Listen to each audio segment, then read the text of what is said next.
वक्फ विधेयकाविरोधात मतदान केल्यास उरली सुरली ठाकरे सेना संपुष्टात येईल असा इशारा महसूल मंत्री चंद्रशेखर बावनकुळे यांनी दिलाय। उद्धव ठाकरेंकडून पक्षाचं काँग्रेसीकरण झाल्याचं बावनकुळे यांनी म्हटलंय। तर सगळी उभाठा आमच्या संपर्कात असल्याचा दावा खासदार मस्केंनी केलाय। त्यामुळे पुन्हा एकदा शिवसेना फुटणार असली चर्चा सुरू झालेली आहे।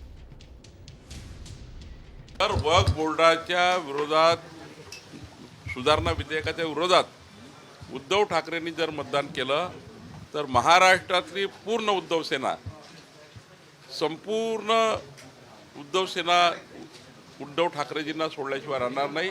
सभागृहात समजा उद्धव ठाकरेंनी विरोधात मतदान केलं तर समजून जायचं आहे की त्यांना मुंबईमध्ये मताचं लागून चालन करायचं आहे। उद्धव ठाकरेंनी वक्फ बोर्डच्या विरुद्ध मतदान केलं तर समजून जावं की त्यांनी पूर्ण काँग्रेसीकरण केलं आहे। खासदार नाराज आहेत हिंदुत्वाच्या मुद्द्यावरून, ते तुमच्या संपर्कात आहेत का?